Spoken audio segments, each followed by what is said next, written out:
Ah, l'AFP, on connaît sur Agora TV. Nous faisons tout ce que nous pouvons pour que les moutons retrouvent enfin leur libre arbitre. Arrêtez de croire ce que disent les journaux. Faites vos vérifications. Acceptez d'envisager que vous faites peut-être fausse route. La pensée unique vous intime l'ordre de croire que nos ennemis se trouvent uniquement en Russie. Pourtant, la réalité montre qu'il est interdit de diffuser que depuis les accords de Minsk en 2014, l'Ukraine n'a jamais cessé de pilonner le Donbass, c'est-à-dire les deux républiques populaires de Lugansk et Donetsk. C'est donc sur le territoire de Donetsk que la journaliste Anne-Laure Bonnel témoigne. Elle vous montre de quelle façon la ville a été massacrée par les belligérants ukrainiens grâce aux armes qui ont été fournies par l'OTAN et l'Union européenne. Vous ne pouviez pas la trouver, cette diplomatie, c'était trop difficile, depuis 2014. Regardez! Regardez! C'est ça la guerre! Et si vous censurez mes images sur Facebook, pour faire croire que le monde n'existe pas, continuez d'acheter vos putains de Nike, vos putains d'Adidas, continuez à regarder vos pubs, continuez!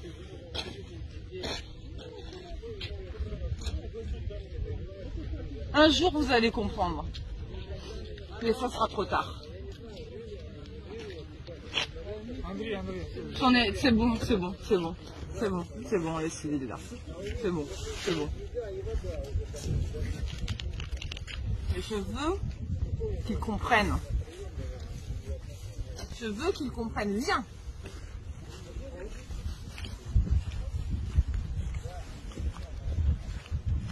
Depuis le 25 février, le jour de mon anniversaire, au 8 mars, ces gens ont vécu dans des caves.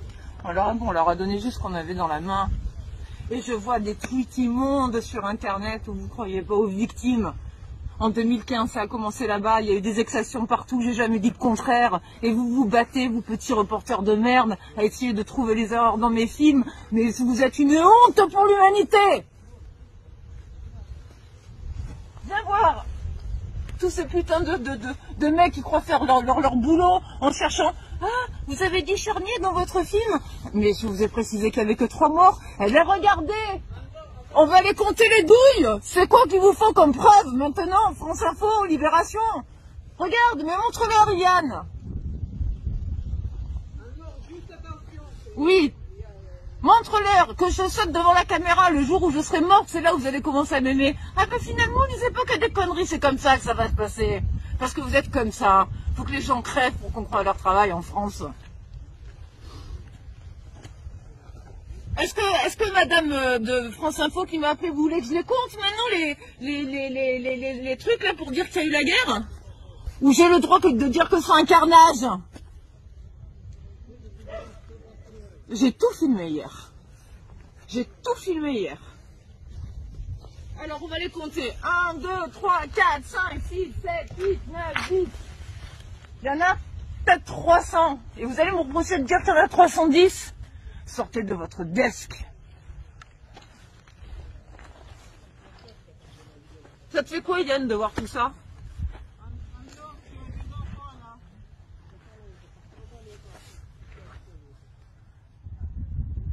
Allez, continuez de démonter Donbass 1. Cherchez la petite merde. Là où il n'y en a pas. Continuez. Ça permet de détourner l'essentiel, c'est ça que vous cherchez? De poser les vraies questions? Mais moi, je ne suis pas étonnée de la défiance des Français envers les médias. Parce que même moi, je deviens d'une défiance absolue envers cette profession. Et vous pouvez toujours courir pour que je me dise ce journaliste. C'est une étiquette qu'on m'a collée. J'ai dû mettre ça sur les réseaux parce qu'on est obligé de mettre une biographie. Eh bien, je préfère la définition de Pierre Péan, enquêteur. C'est ça que vous devez faire, des enquêtes.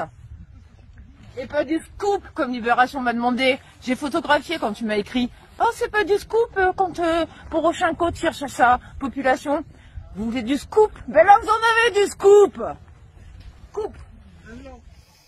Eh oui, voilà donc la réalité. Posons-nous maintenant les bonnes questions.